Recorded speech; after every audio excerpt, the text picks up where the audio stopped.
ሰላም ጤና ይስጥልን ውድ የጋት ሚዲያ ቤተሰቦች እንደያላችሁበት ሀገር ሰዓት አቆጣጣር እንደምን አላችሁ እንደምን ቆያችሁ ጥቅምት 17 2018 በኢትዮጵያ ዘመን አቆጣጣር ኦክቶበር 27 2025 በግሪጎሪያን ካሌንደር የዕለተ ሰኞ አጫጭር መረጃዎችን ከዚህ እንደሚከተለው ወደ እናንተ አድርሳለሁ። ላይክ አድርጉ፣ ሼር አድርጉ፣ አስተያየታችሁን አካፍሉ፣ የጋት ሚዲያ ሜምበር ሁኑ፣ ጋት ሚዲያን በሱፐር ታንክስ ደግፉ። እየደገፋችሁ ላላችሁ እጅግ የከበረ ምስጋና ይድረሳችሁ። አብረን ስንቆይ አጫጭር መረጃዎች አንደኛ በነገው ዕለት የፌደሪ ጠቅላይ ሚኒስትር ክቡር ዶክተር አብይ አህመድ በሕዝብ ተወካዮች ምክር ቤት በተገኙበት በመንግስት የ2018 የእቅድ ዙሪያ ላይ ያው እንደምታውቁት በባለፈው መስከረም 26 2018 የፌደሪ ፕሬዝዳንት ታዬ አጽቀሥላሴ ለሁለቱ ምክር ቤቶች ለሕዝብ ተወካዮች ምክር ቤትና ለፌዴሬሽን ምክር ቤት የጋራ መክፈቻ ንግግር አድርገዋል። የመጨረሻ ዘመን የሁለቱ ምክር ቤት ማለት ነው፣ አምስተኛ ዘመን። በዛም በአጠቃላይ በፖለቲካ፣ በኢኮኖሚ፣ በማህበራዊ፣ በቴክኖሎጂ፣ በአካባቢ ጥበቃ፣ በውጭ ንግድ፣ የኑሮ ውድነትን በማረጋጋት በኢኮኖሚ እድገት ሰላምን በማረጋገጥ እንዲሁም በዚህ ዓመት በሚደረገው ምርጫ 7ኛ ምርጫ ዙሪያ ሰፊ ምልከታ አጋርተዋል። ያ ንግግር ማለት አስፈጻሚው አካል የሚያቀርበው ማለት ነው። በሌላ መልኩ የአስፈጻሚውን አካል የሚመሩት ደግሞ ጠቅላይ ሚኒስትሩ ናቸው። ጠቅላይ ሚኒስትሩ በ2018 የምንሰራው እንደ መንግስት አስፈጻሚ የሚሰራው ይሄ ነው፣ የህግ ማሻሻያዎች ይኖራሉ፣ የፖለቲካ ምህዳሩን የበለጠ ለማስፋት ተግባራት ይከናወናሉ፣ ምርጫውን ነፃ፣ ግልጽ፣ አሳታፊ፣ ፍትሃዊ አድርጎ ለማከናወን የሚያስችሉ ስራዎች፣ የጸጥታ ጥበቃ፣ ዜጋ ተኮር የሆነ የውጭ ግንኙነት ፖሊሲያችን ተጠናክሮ ይቀጥላል፣ የፍትሃዊ የተፈጥሮ ሀብት አጠቃቀም፣ የባህር በርን፣ ግድቦችን፣ የኤሌክትሪክ፣ የመስኖ፣ የቤት ግንባታ፣ የመንግስት ፕሮጀክቶችን በተመለከተ እንግዲህ የምታስታውሱት ነው። መስከረም 26 2018 ዝርዝር የ2018 የመንግስት ተግባራትን አቅርበዋል። በዛ ዙሪያ የምክር ቤት አባላት ጥያቄ ያቀርባሉ፣ ማብራሪያ ይጠይቃሉ።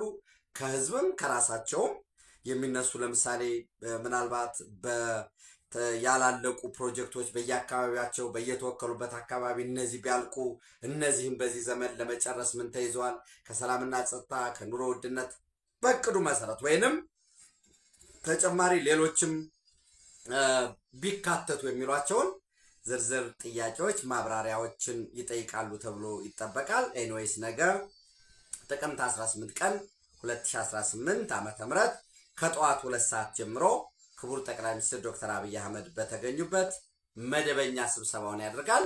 የዚህ መደበኛ ስብሰባ የመጀመሪያ በፕሬዝዳንቱ በቀረበው ዙሪያ ላይ ሰፊ ማብራሪያ ጥያቄዎች ቀርበው ማብራሪያ ከተሰጠ በኋላ በምክር ቤቱ ይጸድቃል ተብሎ ይጠበቃል። እንግዲህ የሚቀርበው የአክላሜሽን በሆነ በጭብጨባ በሙሉ ድምጽ ነው ወይንስ ድምጽ ቆጠራ ተደርጎ ነው የሚለው እንዲሁም ሌሎች በወቅታዊ ጉዳዮች ላይ በሀገራዊ ጉዳይ በወቅታዊ ጉዳዮች በሰላም በጸጥታ በኢኮኖሚ በማህበራዊ በህግ ማሻሻያዎች የፖለቲካ ምህዳሩን በማስፋት ከጎረቤት ሀገራት ጋር ባሉ አጠቃላይ የሰላም ጸጥታ ደህንነት ጉዳይ ዙሪያ ላይ ሰፊ ማብራሪያ እንደሚቀርብ ነው የሚጠበቀው። እንድትከታተሉ ከወዲሁ ለማሳሰብ ነው። ኢትዮጵያ ውስጥ ያላችሁ ባላችሁ አማራጭ ዛሬ በፌስቡክ ላይቭ ተቋማት ፋና፣ ኤቢሲ፣ ሁሉም የሚዲያ ተቋማት አዲስ ሚዲያ ኔትወርክ እነኚህ ላይቭ ስትሪም ያደርጉታል። በቴሌቪዥኖች ደግሞ ቤት ላላችሁ ደግሞ በቴሌቪዥኖች ይተላለፋል። ከዛ ባለፈ ደግሞ ውጭ ላይ ላላችሁ እንዲሁ በእነዚህ በሚዲያ ተቋማት ላይቭ የዩቲዩብ ገጾች ላይ እንድትከታተሉ 2018 የሚሰሩ ስራዎች እነኚህ ናቸው። ከዚህ ደግሞ የለም ይሄ ቢካተት ሀሳብ አስተያየት መስጠት መሳተፍ የሚቻልበት ዋይአውት ምንድነው እድል ስላለ ለማለት ነው። በዚህ ይሄንንም እንደ ማሳሰቢያም ምንድነው ማሳሰቢያ ነው ምንድነው አስተያየት ለመስጠት ፎሎ አፕ እንድታረጉ ያው ፖለቲካ ይመለከተናል የሚል ሰው አንድ ሰው የባዕዳን ተለላኪ ባንዳዎች እየቆራረጡ ቃል እየሰነጠቁ እየጨመሩ ከዛ ወደ ኋላ ሄደው ወደፊት ይህንን ነው ያሉ ባጫጭር ከዛ ይልቅ ሙሉውን መከታተል ምን ማለት ነው የሚለውን ምስል ለመያዝ ይረዳል። ኦፍ ኮርስ ክቡር ጠቅላይ ሚኒስትሩ ሙሉ ንግግራቸውን የፓርላማ አባላት ንግግር ካዳመጡ በኋላ የሌሎችን መስማት አንደርማይን እያደረጉን ነው ወይንስ በትክክል መረጃ ምንጭ እየሆኑ ነው የሚለውን ያው ጊብን አጀንዳ ማንኛውም ሚዲያ አጀንዳ አለው ከዛ አንፃር ለመገምገም ያስችላል የሚል እምነት አለኝ። በሁለተኛ ደረጃ እንግዲህ ኢትዮጵያ በቀጥታ ወደ ቀይ ባህር የሚያመራ አዲስ የባቡር መስመር ለመገንባት ያዋጭነት ጥናቱ ተጠናቆ ወደ ትግበራ ለመግባት መገለጹን ነግሬያቸዋለሁኝ። እስከ ፖርት ሱዳን የሚደርስ አንድ ብያቸዋለሁ። ሌላው እንግዲህ የኢትዮጵያ ምድር ባቡር ኮርፖሬሽን በአጠቃላይ የታጁራን በመንገድ ተገናኝቷል፣ ከመቀሌ ጋር ተገናኝቷል፣ በአፋር በኩል ከኢትዮጵያ ጋር ተገናኝቷል ብለን ወስድ እንችላለን። ሌላው አሰብና የምጽዋ የቀይ ባህር ወደቦችን እንዲሁም ፖርት ሱዳንን በአፍሪካ ዲቨሎፕመንት ባንክ በኩል የተሰራ ያዋጭነት ጥናት አለ። ይህንን ማድረግ ኢትዮጵያን በመሰረተ ልማት ማስተሳሰብ የወጭና ገቢ ንግዳችንን ከማሳለጥ ባለፈ በአገራት ኢኮኖሚ ውስጥ ደጋግሜ ነው የምላቸው የአንድ ሀገር ለምሳሌ የመንገድ አውታሩ ሰፊና ረጅም ከሆነ የሀገር በኢኮኖሚ በለጸገ ነው ማለት። የባቡር መሰረተ ልማት አውታሩ የኤሌክትሪክ አቅርቦቱ ግዙፍ ከሆነ የሀገር ያንን ኤሌክትሪክ ኮንሱም የሚያደርግ በሃውስሆልድ ደረጃ እንኳን ከሆነ የተሻለ ቤተሰብ ኤሌክትሪክ የሚጠቀም ቤተሰብ ተገንብቷል ማለት ነው። እንኳንስ ኢንዱስትሪዎች ወይ ማኑፋክቸሪንግ የሚጠቀምበት ሌሎች የፈጣን መንገድ ፕሮጀክቶች አሉ ኢትዮጵያ ውስጥ። በነገራችን ላይ የመጪዎቹ 5-10 ዓመታት የኢትዮጵያን የመጪ ዘመን መንገድ የመጪ ዘመን አጠቃላይ የኢኮኖሚ እንቅስቃሴ የሚበይኑ ናቸው። በደንብ ከሰራንበት የገጸ ምድር ሀብቶቻችንን ወንዞችን የእርሻ መሬቶቻችንን ሀብቶቻችንን እየጠበቅን እየተንከባከብን ማልማት ከቻል የከርሰ ምድር ሀብቶቻችንን በየአካባቢው ያሉ ከዚህ በፊት ተመርምረው ተጠንተው ጂኦሎጂካል ማፒንግ ላይ የተቀመጡትን እነሱን ኤክስፕሎር በማድረግ በማውጣት ወደ ኢኮኖሚያዊ ጠቀሜታ እንዲሄዱ በማድረግ ሀብቱ የተገኘባቸው ማዕድኑ ያለባቸው አካባቢዎችን ደግሞ በታወቀ ህግና አሰራር በተበጀለት መንገድ ሀብት የሚጠቀሙበት ለጥገኞች እንዳይጋለጥ እሱም ማድረግ ከቻል በቀጣይ 10 ዓመት የምንሰራው እውነት ኢትዮጵያን በአፍሪካ ኢኮኖሚ ቀዳሚ ማድረግ የሚቻልበት እድል ሰፊ እድል አለ። ስንዴ በፍጹም ኢምፖርት አናደርግም አለ መንግስት። አሁን ስንዴ ኢትዮጵያ ውስጥ ከመንግስት በጀት 1 ሳንቲም አይወጣም። ስንዴ ወደ ሀገር ውስጥ አይገባም። ይሄ ሲባል ይመጡና ሰዎች እንዴ ስንዴ እኮ ታዲያ ለእርዳታ የሚሰጠው የዩኤንኤችሲአር የሚሰጠው በወርልድ ፉድ ፕሮግራም ለምሳሌ በተፈናቃይ ጣቢያዎች ላይ ያሉት ደጋግሜ ነግሬያቸዋለሁ። ለምሳሌ ትግራይ ላይ እነሱ ምዕራብ ትግራይ ብለው የሚጠሩት የትግራይ ወንድሞቻችን፣ በሌላ በኩል ደግሞ ወልቃይት ጠገዴ ሰቲት ሁመራ ዞን ተብሎ የሚጠራው ወገኖች በተለያየ መንገድ ከመጠለያ ጣቢያቸው ተፈናቅለዋል። ትክክል አይደለም መፈናቀላቸው። ኢትዮጵያዊ ኢትዮጵያ ውስጥ መፈናቀሉ ነውር ነው። ይሄንን ጨርሰን በሌላው ዓለም ላይ ሄዶ የሌሎች ቅድማያቶች የዛ አገር ቅድማያቶች በከፈሉት ዋጋ የኢኮኖሚ ዋጋ በተመቻቸ ኢኮኖሚክ መደላደል ውስጥ ሰርቶ ነግዶ ተምሮ አልፎለት ለኛ አገር ግን ግጭትን የሚሰብካል። እከሌ የሚባለው ብሔር የህልውና አደጋ ገጥሞታል ተነስ ተኩስ የሚል ሰው አለ ቁጭ ብሎ አሜሪካ ላይ። ያ ግን የተለያየ ኢብን በባሪያ ንግድም በተለያየ መንገድም የተለያዩ የመላው ዓለም ሀገራት the best minds ወይንም ግድ የለም የመላው ዓለም ሀገራት የተለያየ ቋንቋ፣ ባህል፣ እምነት፣ ብዝሃነት ነገር ግን አሜሪካ ፈርስ ብሎ በሰሩት ሀገር ላይ በተመቸ የኢኮኖሚ የፖለቲካ ምህዳር እየኖረ እሱ አልፎለት ለልጆቹ የተሻለ ትምህርት እንዲያገኙ 24/7 እየደከመ በሚዲያው ግን የለም ትምህርት አያስፈልግም ትምህርት ከነጻነት በኋላ ብሎ የሚቀሰቀስ የባዕዳን ተለላጭ ባንዳ ትምህርት ቤቶች እንዲዘጉ ትምህርት ከነጻነት በኋላ እያለ የሚሰብካለ የሱ ልጅ የሷ ልጅ 1 ሰዓት ብታረፍድ ፍጹም ተቀባይነት የለውም የሚል ልጆቼ 12ኛ ክፍል ጨርሰው ተመረቁልኝ ብሎ እሱን በሆታ በልልታ የሚያከብር እዚህ ላለው ግን ትምህርት ከነጻነት በኋላ እያለ የሚሰብክ ይሄ ሁሉ የመጣው ባዕዳን ካላቸውም ከሌላቸውም ተበድረው ተለቅተው ኢትዮጵያን ባለችበት አሁን ባለችበት የመስፈንጠራችንን ከታሪክ ጋር ለመታረቅ ምን ሞክረው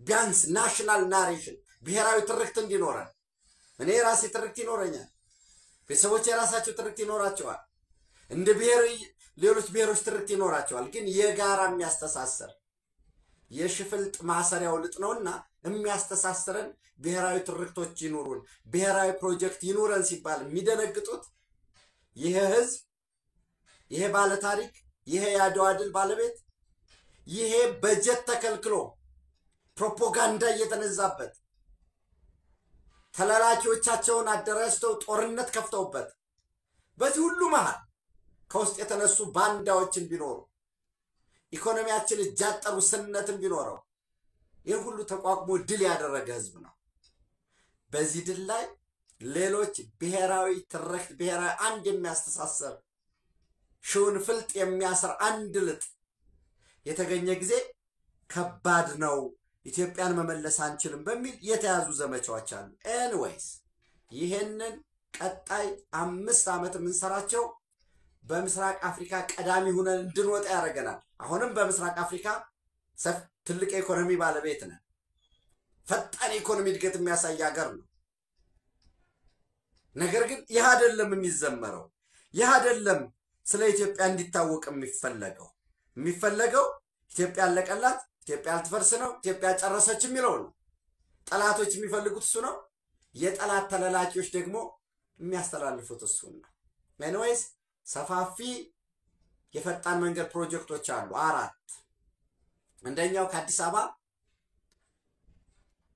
በፍቼ ሰሜን ሸዋ ዞን ገብረ ጉራቻ ደብረ ማርቆስ የሚደርስ እሱ እንደገና ሆነም ወደ ባህር ዳር ይሄዳል ማለት ነው ሁለተኛ ከአዲስ አበባ ደብረ ብርሃን ከሚሴ አጣየ ማለት ነው ከሚሴ አድጎ ኮምቦልቻ ደሴ የሚዘልቅ ሶስተኛ አዲስ አበባ ጅማ አራተኛ እየተጠና ያለ አሁንም ስቲል ከአዲስ አበባ አምቧል እነዚህን መስራት ከቻል አስቀድሜ እንዳልኳችሁ ደግሞ በመግቢያ ሁለተኛ ወርስ ላይ እንዳየነው በቀጥታ ወደ ቀይ ባህር የሚያመራ አዲስ የባቡር መስመር ማንን የሚያያይዝ ከላይ ፖርት ሱዳንን የሚያያይዝ ፖርት ሱዳን ማንን ያያይዛል ጎንደርን ባህር ዳርን ያያይዛል መንገድ ካለ ሻጭም ይሄዳል ሻጭና ገዢን ያገናኝ ምርቶች በፍጥነት በተቀላጠፈ መልኩ ወደ ገበያ ይገባል ዜጎቻችን መንገድ ካለ ልማት ካለ ገበያ ተኮር ምርት ማምረት ይችላል ኤኒዌይስ በዚህ በኢትዮጵያ ምድር ባቡር ኮርፖሬሽን ሰሜን ኢትዮጵያን ከታጁራ ስለ ታጁራ ወደ መጣበታለሁኝ ከአሰብና ከምጽዋ የቀይ ባህር ወደቦች ጋር ለማገናኘት የሚያስችል ደረጃውን የጠበቀ የባቡር መስመር ቅዲፍ አድርጓል ለዚህም 1.58 ቢሊዮን የአሜሪካ ዶላር ወጪ እንደሚጠይቅ ነው ምናልባት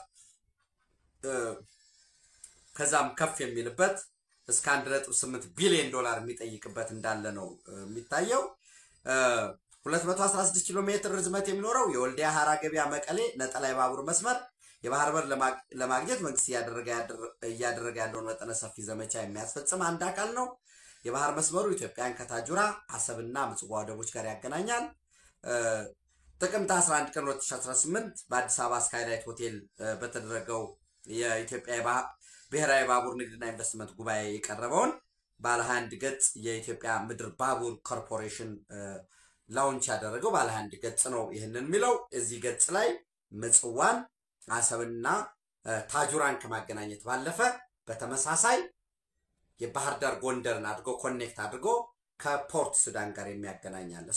ኢትዮጵያ መካከለኛ ገቢ እንድትገባ ብቻም ሳይሆን ወል ሰው የሚጠይቅ ኖ አሁን ፈታኙ ነገር የኑሮ ውድነት ነው፣ የመጠለያ ጉዳይ ነው፣ የዳቦ ጉዳይ ነው፣ የሥራ እድል ፈጠራ ነው። አዎ እነዚህ ጥያቄዎች አሉ። እነዚህን ጥያቄዎች ግን የምንፈታቸው ጀስት ይሄ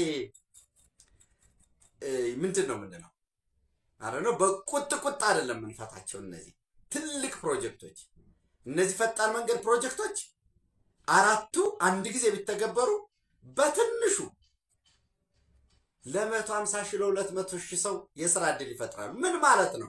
የሥራ እድል በነገራችን ላይ በቀጥታ የሚፈጠር የሥራ እድል አለ። እዛ ላይ በጉልበት ሰራተኛ፣ በስራ አስኪያጅነት፣ በጥበቃ፣ በተለያየ መንገድ በአሽከርካሪ የሚሰማሩ ሁለት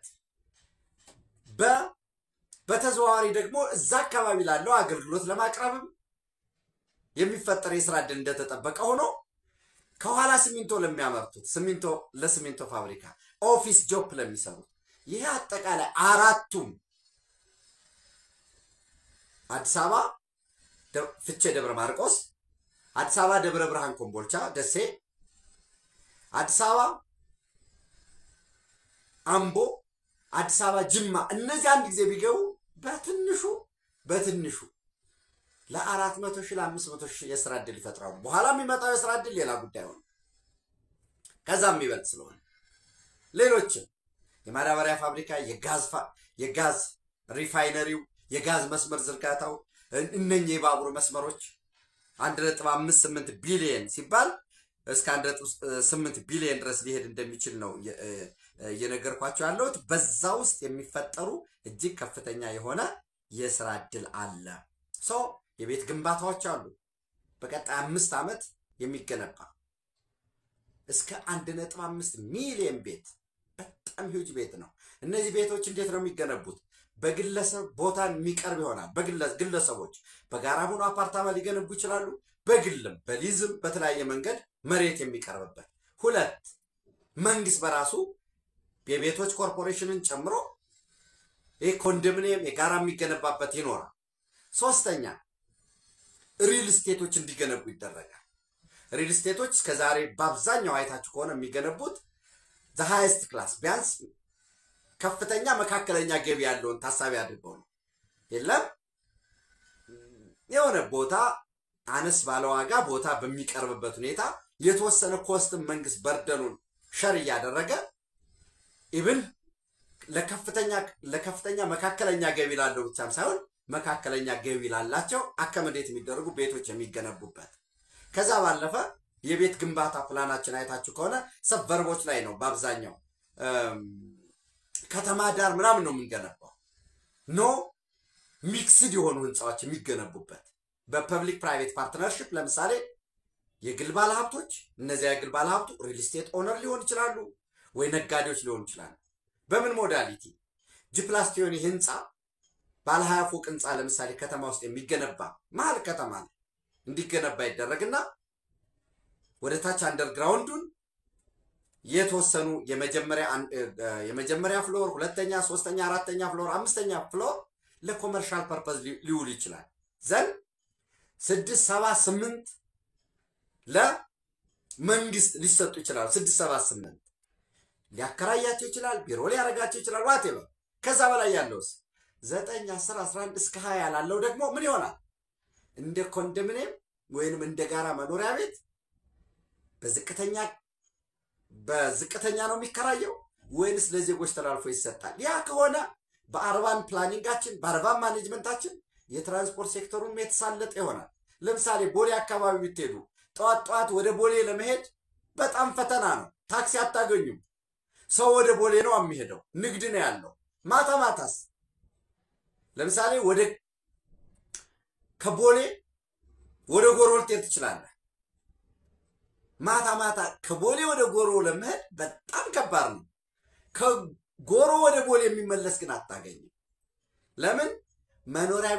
መኖሪያ ቤቶች የሆነ መኖሪያ አንድ የሆነ ሰፈር የስራ ሰፈር ሌላ ሰፈር ስለሆነ በዚህ ሚክስድ የሆነ ቢልዲንጎችን መሃል ከተማ ላይ መኖሪያ ቤቶችን ስንሰራ ትራንስፖርቱ የተመጣጠነ ሁሉን ነገር ሊቨብል እናደርጋቸዋለን። ከተሞች ለምሳሌ መርካቶ ብትሄዱ ልክ 12 ሰዓት በኋላ ጎስት ነው የሚሆነው። ምንም እንቅስቃሴ አታዩ። እዛ መኖሪያ ቤት ቢኖርስ እንዳልኳቸው ጂፕላስቲዮኒ ከዛ በላይ የሆኑ ህንጻዎች ተገንብተው መኖሪያ ቤት ቢሆን ከተሞቻችን 24/7 እንዲሰሩ ማድረግ እንችላለን። ኤኒዌይስ ሰፋፊ ፕሮጀክቶች የሚሰሩበት ይሄ 5 ዓመት የኢትዮጵያን የመጻኢ ዕጣ ፈንታ የሚወስንበት ጊዜ ነው የሚሆነው። በዚህ ውስጥ ሁላችንም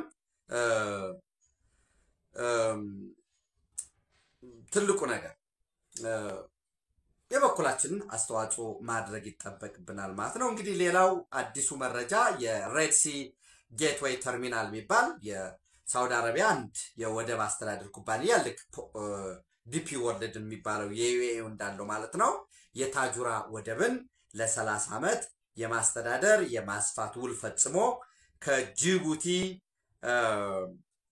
የወደቦች አስተዳደርና የነፃ ንግድ ገበያ ከሚባለው ተቋም ተረክቧል ማለት ነው። የጅቡቲ ፖርትስ ኤንድ ፍሪ ዞን የጅቡቲ የወደቦችና የነፃ ንግድ ቀጠና አስተዳደር ባለስልጣን ከሚባለው የ30 ዓመት ውል ፈርሟል። እንደምታውቁት ዲቴል መረጃ ይኖራችኋል ብዬ ተስፋ አደርጋለሁኝ።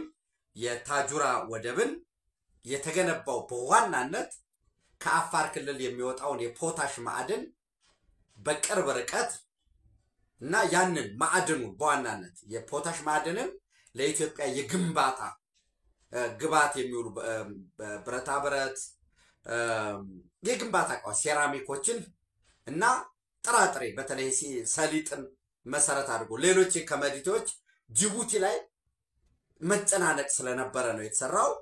ለኢትዮጵያ በወደብ አንጻር ታጁራ ፖርት ቅርብ ሆኖ ነገር ግን የፋሲሊቲው በመንገድ አንጻር ከጅቡቲ መንግስት ይቀርብ የነበረ ጥያቄ ነበረ። እናንተ ስሩት ከወደብ እስከ ኢትዮጵያ ድንበር ያለውን መንገድ እናንተ መስራት አለባችሁ ማለት የኢትዮጵያ መንግስት እዛው ጅቡቲ ውስጥ ገብቶ መንገድ እንዲሰራ ማለት ነው። እንዴት ብዬ እንገራችሁ ማለት የኢትዮጵያ መንግስት እስከ ድንበር ድረስ ሰርቷል። እስከ ጅቡቲ ድንበር ከዛ ድንበር ታጁራ ድረስ መስራት ያለበት የጅቡቲ መንግስት ነው። ኖ እናንተ መስራት አለባችሁ የሚል መንገዱ በጣም የማይመች ከዛ ባለፈም የታጁራ ፖርቱ ተርሚናሉ ወደቡ ይሰራ እንጂ አገልግሎት ለማቅረብ የምግብ የሻይ የቡና ሌሎች አሉ የማደያ እነዚህ በሙሉ ያልተሟሉ ነበር። እንግዲህ 2024 ጅቡቲዎች በተደጋጋሚ ሲያነሱት የነበረ ጥያቄ ነበረ የታጁራ ወደብን እንድታስተዳድር ለኢትዮጵያ እንሰጣለን የሚል ታስ ፖለቲካል ገስቸር ነው። ፖለቲካሊ የሚሰጥ እንጂ የእውነት ለኢትዮጵያ የመስጠት አይደለም። ከዛ ባለፈ ደግሞ የኢትዮጵያ መንግስት ጥያቄ አንዱ ፖርት ነው፣ ምንም ጥርጥር የለውም። ከዛ ባለፈ ግን ኤግዚስተንሻል ነው ፍላጎታችን የህልውና ነው ሲባል ኢትዮጵያ ጠንካራ ተወዳዳሪ ትሆን ዘንድ ሰላም ያስፈልጋታል። የሰላም ደግሞ የሚመጣው በሳይበርም በአየርም በመሬትም በባህርም ያስፈልጋል። ሁለት ራሷ የምታስተዳድረው የምታሰፋው በምትፈልገው መጠን የምትጠቀምበት ወደብ ያስፈልጋል። ሉዓላዊ የሆነ ሶቨሪን የሆነ ሶቨሪን ሲ አክሰስ ነው ኢትዮጵያ ፍላጎት። ከዛ በዚህ አንፃር የሳውዲ አረቢያ ወደ ታጁራ መምጣት ዓላማው ሌላ ምንም አይደለም፣ የኢትዮጵያን ገበያ ሃርነስ ማድረግ እንደ አጭር ጊዜ ለኢትዮጵያ ምንም ችግር የለውም። ታጁራ ወደብ የታጁራ ወደብ በሉት የጅቡቲ ወደብ በሉት ሞምባሳ ኬንያ ብትሄዱ የሶማሊያ ወደቦች እነ ሆቤውን ጨምሮ በርበራ፣ ፖርት ሱዳን፣ ምጽዋ፣ አሰብ የራሳችን ወደብ እነዚህ ሁሉ ተደምረው የኢትዮጵያ ኢኮኖሚ ሲከፋፈት አሁን በትግበራ ላይ ያለው የአገር በቀል ኢኮኖሚ ማሻሻያ አገር በቀል የተባለበት የራሱ ኤሌመንት ስላለው ነው። ለምሳሌ ምንድነው አገር በቀል ባይሆን ኑሮስ የሚለ ምንድነው? ፕራይቬታይዝ አድርግ ነው፣ ሽጥ ነው። ለምሳሌ ሽጥ ሲባል የኢትዮጵያ ቴሌኮሙኒኬሽን ሽጥ ነው የሚል IMF ሪኮመንዴሽን ሲያደርግ ለፕራይቬት አስተላልፍ ነው። የዚህ ፕራይቬታይዜሽን ከመንግስት እጅ እንዲወጡ ማድረጉ አንድ ነገር ሆኖ ፕራይቬታይዜሽናችን ግን የሀገርን ሁኔታ ታሳቢ ባደረገ መልኩ ለዛ ነው ለፐብሊኩ ሸር ይሸጥ የተባለው። መጀመሪያ የኢትዮጵያ አየር መንገድ ሽጥ ነው የሚለው እንዴት ነው ማድረግ ያለብን? እነዚህ ላይ የራሱ የሆነ ከውጭ የተማርነው ነገር ግን ያልቀዳ ነው። የሌሎች ሀገራት ተሞክሮ የተወሰደበት ከኢትዮጵያ ነባራዊ ሁኔታ ጋር የተጣጣመበት ኢኮኖሚያችንን ማሳደግ የምንወስደው መድኃኒት ነው። በሙሉ የምንወስደው ኢንተርቬንሽን የሀገር በቀል ኢኮኖሚ ማሻሻያ በሉት፣ የህግ ማሻሻያ በሉት፣ የፕሮጀክት አመራሮች በሙሉ መዳረሻቸው ኢትዮጵያን የበለጸገች ያደገች ለዜጎቿ የምትመች ከራሷም አልፋ ለጎረቤቶቿ የልማት ሞዴል እንድትሆን ማድረግ ነው። የምንወስደው መድኃኒት ግን ከራሳችን ቁመት፣ ከራሳችን ሰውነት፣ ከኢትዮጵያ ታሪክ፣ ባህል፣ እምነት፣ አስተሳሰብ፣ ፍልስፍና ጋር መሄድ መቻል አለበት። ቀድተን አምጥተን እንዳለ የሆነ ሀገር የወሰደውን ተነሲያ ዋን ሳይዝ ፊት ፎር ኦል ብለን አንወስድም ነው። ይህ ሁሉ የምናደርገው የኢትዮጵያን ኢኮኖሚ ለማሻሻል ነው። ይሄ የኢትዮጵያ ኢኮኖሚ ደግሞ እንዳልኳችሁ በጋራ ትብብር እንዲያድግ እንዲበለጽግ ስናደርገው ሁሉንም ወደቦች ተጠቅመንም ብንጠቀም ራሱ ስቲል ዊ ኒድ አዲሽናል ና የዚህ የታጁራ ወደብ 30 ዓመት የአርኤስጂቲ ሬድ ሲ ጌትዌይ ተርሚናል ዓላማ አለው ብሎ ሲያስብ ዓላማው ሰፋፊ ተርሚናሎችን መጨመር፣ መንገዱን መስራት ማሻሻል፣ ከታጁራ ኢትዮጵያ ድረስ የሚደርሰውን መንገድ ማሻሻል፣ ከዛ ባለፈም ደግሞ እንዳልኳችሁ ከታጁራ መቀሌ፣ ከታጁራ በአፋር በኩል ወደ ፖርት መዳረሻ ድረስ የባቡር መስመር የመዘርጋት፣ ፋይናንስ የማድረግ ፈንድ የመስጠት፣ ያ ፈንዱን የሳውዲ መንግስት የሚያቀርብበት ሁኔታ ሁሉ የመፈለግ እና ታሳቢው ዓላማው ገበያው የኢትዮጵያን ገበያ ታሳቢ አድርጓል። ሌሎችማ ጅቡቲ በአንድ መርከብ የሚመጣውን ዕቃ የጅቡቲ ህዝብ ኮንሱም ለማድረግ ቴክስ ታይም እና ኮኔክትድ መሆኑ የኢትዮጵያን ኢኮኖሚ የሚያሳድግ ይሆናል። አንዳንዶቹ የሳውዲ አረቢያ ወደ ታጁራ መምጣት ይሰብለሲ ሳውዲ አረቢያ ወደ አሰብ ቢሄድ ነው የራሱ ሊፈጥር የሚችለው ሰው ሳውዲ አረቢያ ፍላጎቱን በኤርትራ በኩል ሆኖ ለምሳሌ በጣም በተደጋጋሚ እኮ አሰብን አልሙት በነፃ እንስጣችሁ ግራንት እናርጋችሁ የሚል በሻቢያ በኩል ሲገባ ነበር። ይሄንን አለማድረጋቸው ትልቅ በኢትዮጵያ በኩል ጥሩ ነው። ዝሮ የኛ የውስጥ ጉዳያችን የኛ ዓለም አቀፍ ጥያቄዎቻችንን የውስጥ ጉዳያችንን እየሰፋን እየፈታን የተራራቀውን እያቀራረብን ማንም ቢሆን ኢትዮጵያ ውስጥ ከዚህ በኋላ በጉልበት ኢትዮጵያን ማሸነፍ የማይችልበት ዘመን መሆኑን እሱን አስረግጠን የፖለቲካ ክብ ጠረጴዛ ላይ የምንወያይበት የፖለቲካ መድረካችን የሚሰፋበትን እሱን ካደረግን ቀጠናዊ ልውውጦች ይኖራሉ። ከሶማሌላንድ ጋራም የሚኖሩ ጉዳዮች አሉ።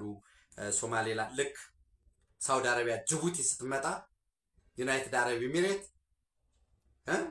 ወደ ሶማሌላንድ ላይ ሀርጌሳ ላይ የሚኖራት ኢንቨስትመንት የበለጠ እያደገ ነው የሚመጣው።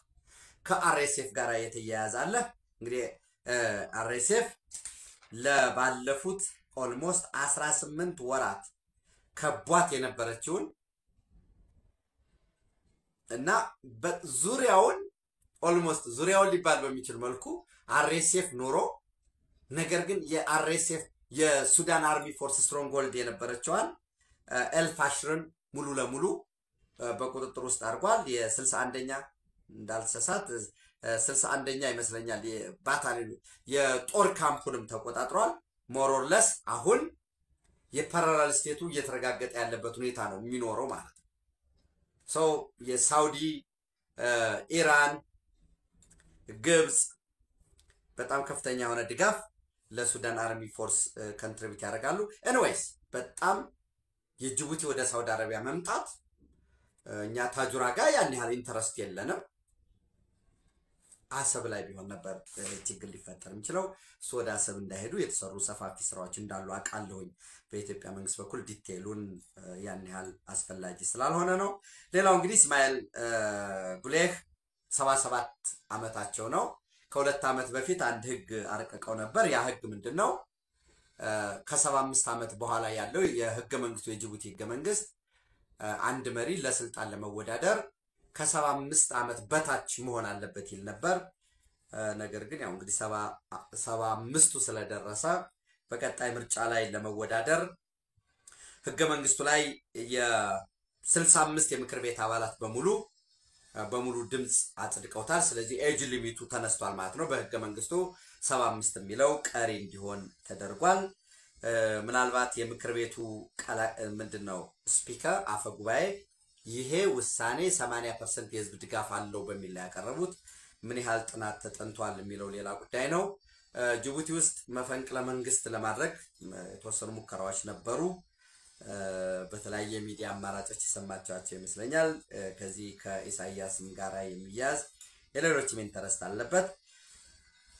እንግዲህ የዚህ የምርጫው ምንም ዴፊኒትሊ እስማኤል ኦመር ጉሌህ አሸናፊ መሆናቸው የሚቀር አይደለም። እንግዲህ በዚህ በምስራቅ አፍሪካ ትልቁ ስልጣን ላይ ያሉት እስካሁን ምርጫ በቀጣይ የሚወዳደሩ አሁን በዲሴምበር ጃንዋሪ ላይ ይመስለኛል ቀጣይ ምርጫ አለ። ሙሴቬኒ 39 ዓመታቸው ነው ስልጣን ላይ ያሉት። ሌላው ኢሳያስ አፈወርቂ ነው። ኦልሞስት ከ1991 ጀምሮ እስከ ዛሬ ያለ 31 ዓመቱ ነው።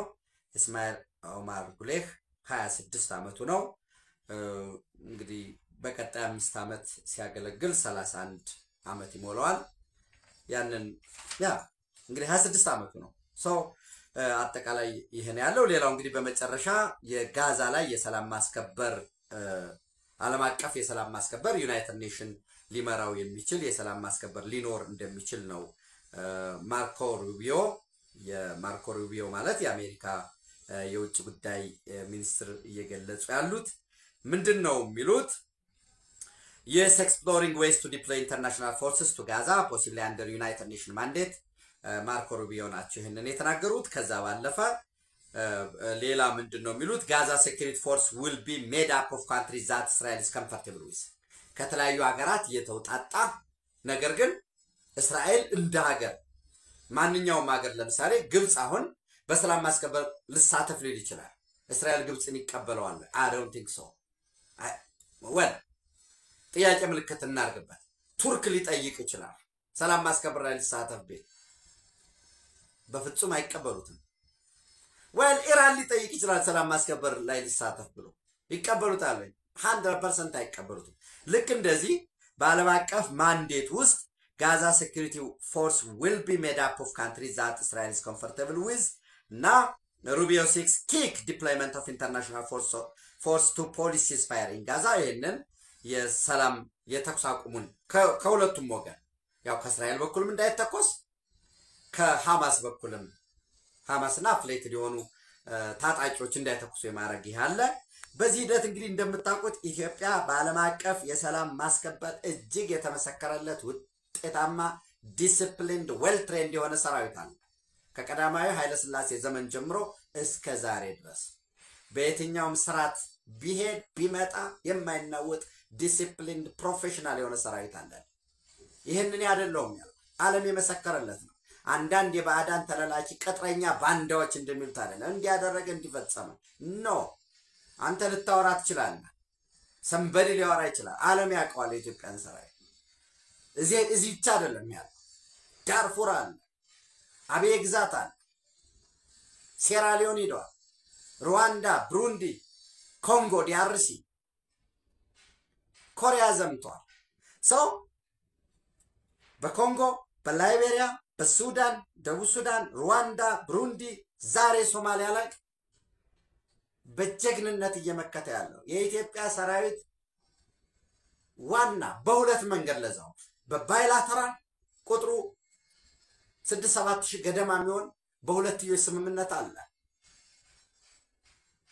በሰላም ማስከበር ተልዕኮ በጀግንነት እየተፋለሙ ደምና አጥንታቸው ለዓለም ሰላም ማስከበር ለኢትዮጵያ ብሔራዊ ጥቅም መሳካት የሚከፍሉ ሰው ልክ ግብጽ ለብሔራዊ ጥቅሟ ለፍላጎቷ በተለያየ መንገድ ኢትዮጵያ ድንበር ሶማሊያ ለባለፉት ዘመናት ከ1991 ጀምሮ ኢትዮጵያ በግል የእስላማዊ ፍርድ ቤቶችን ተፋልማ ድል ካረገች በኋላ ሰላም እንዲያስከብር በአፍሪካ ህብረትም ዓለም አቀፉ ተቋማት የተባበሩት መንግስታት ድርጅት የሚደግፉት የሰላም ማስከበር አሚሶምን ከዛ በኋላ ከአሚሶም ወደ አትሚስ አሁን ወደ ኦሰም ሲደርስ የአባይ ጉዳይ የህዳሴ ግድብ ጉዳይ እስኪያልቅ ድረስ አለው ተብሎ ስሟ ተሰምቶ የማያውቅ በአረብ ሊግ እንኳን ስለ ሶማሊያ ጉዳይ ተነስቶ የማያውቀውን ለራሷ ስትል እዚህ እንደመጣችው